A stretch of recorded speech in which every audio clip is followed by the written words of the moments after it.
is he? The ploughing plonker. Break me pearlies on this blasted pit-ridden tract.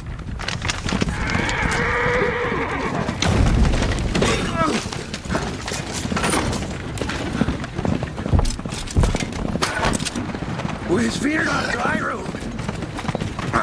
Oi! The devil's out there! Just running from!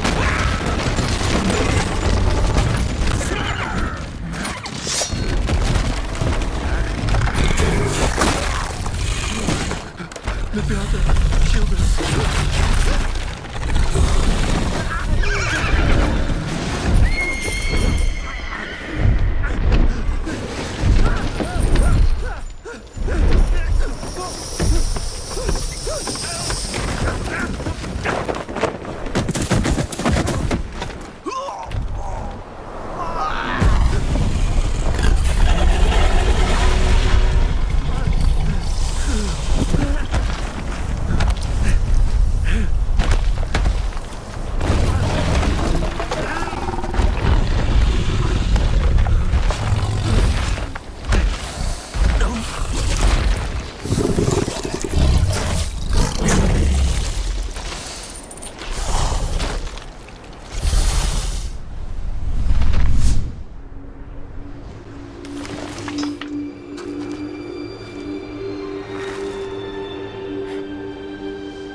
Salt.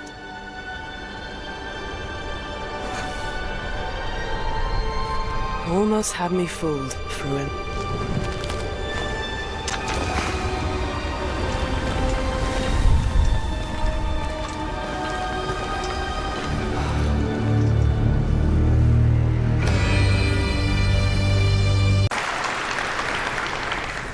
This is a technological showcase set in the world of The Witcher 4. What you just saw and are going to see now is running on a standard PlayStation 5 at 60 FPS with ray tracing. So in the game, you'll be playing as Ciri, a professional monster slayer, a witcher. She explores the world and hunts down monsters for coin. The region we are in is called Kovir, and you'll get to explore it in the game. Right now, Ciri is investigating a monster, and after gathering new clues, she is heading back to a nearby village.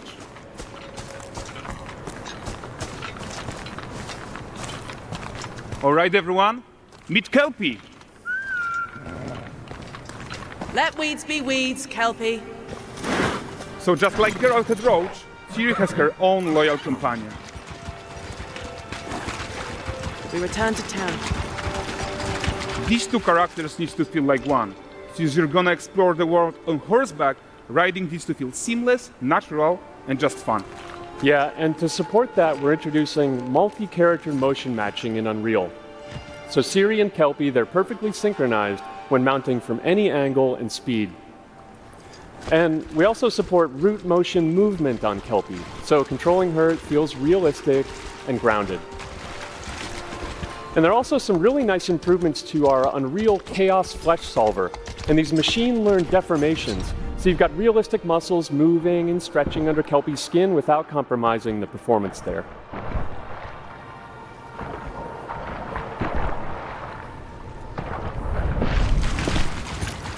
So let's leave Ciri behind for a second and talk about the world itself. So much of the Witcher world is natural, organic, especially Kovir with its dense forest and wild nature. Yeah, and wild nature is hard.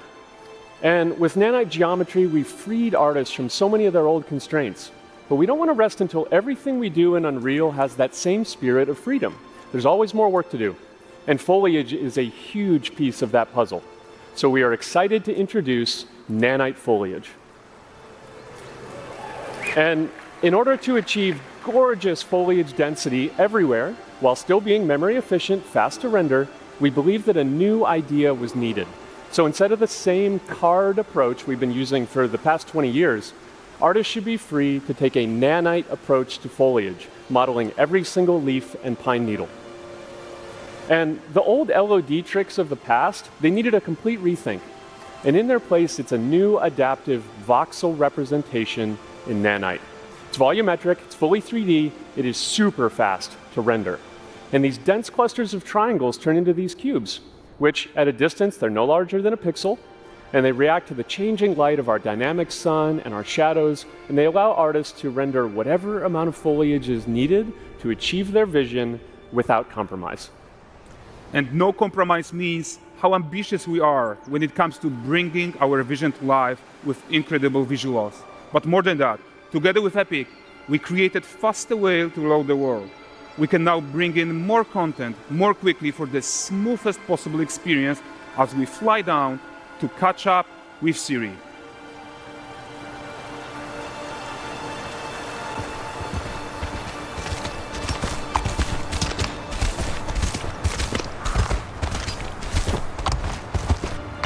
Welcome to Valdrest.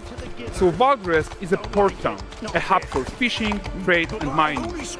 It's one of those places where you can meet shady characters or overhear gossip from other lands. It's also where Ciri took on her current contract. High-tech, let's leave Kelpie here and explore the marketplace and food. And the missus? I'm so excited we can finally show you some of this stuff. Let's see what Valdrest has to offer. Not her again. Hey, not even at the Land Exeter Fair! Now, 9 gazes while I present him with a fish. For the furry rascal will often wait, and the fair's weight grants good fortune. Which here, have they?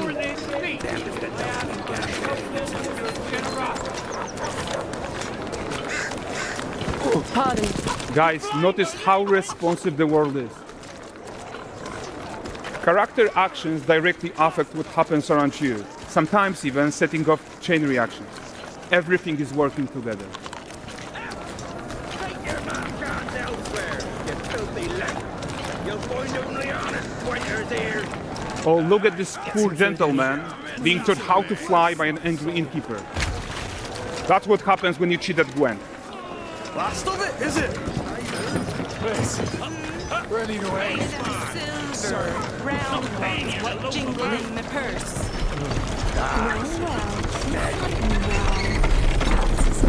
Okay, so this is the guy who gave the series quest his own. Like you probably suspect, he has his own agenda in all of this. You're off your tits again, Wilfred. Get your ass up.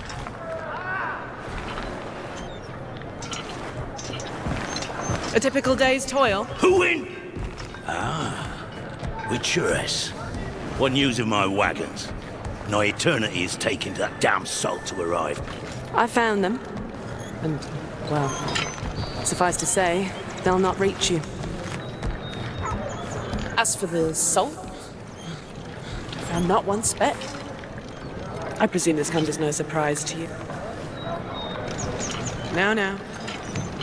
Kavir's smuggling trade is of no concern to me. Shush, shush, shush. The manticore that flattened your cart and devoured your men. Quite the opposite.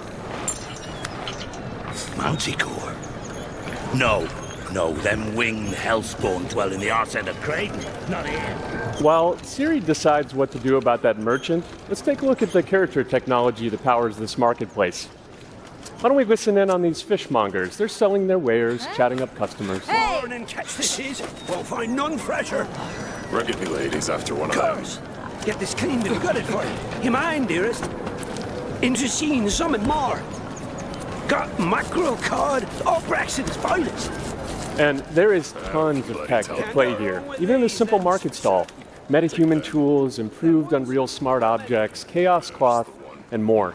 Yeah, and all of this exists to make sure that the gap in quality between Ciri and NPCs is as small as possible. Yeah, and closing that gap, it's not just about fidelity, right, but also authenticity. They should react to changes in the world around them. But the prisoner in Pillory isn't exciting enough for Valdrest. Let's grab everyone's attention with a circus.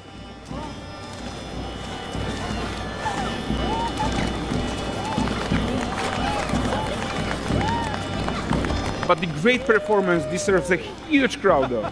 Let's crank it up.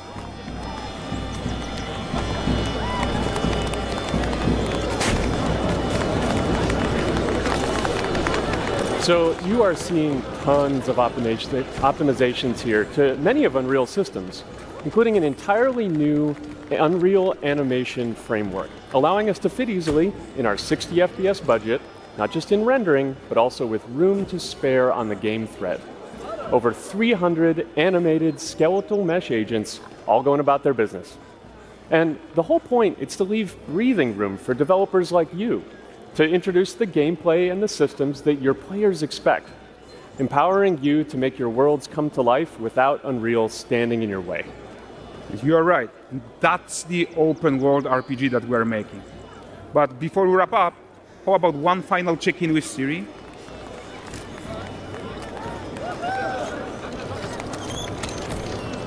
We are making this game to be the most immersive and ambitious open world Witcher game ever.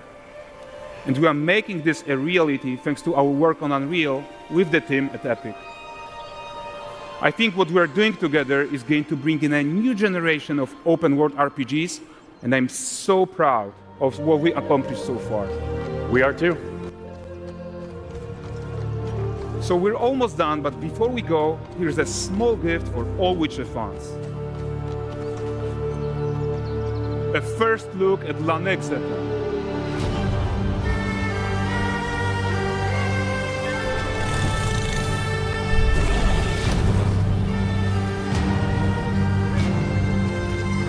Onward, Kelby. With what?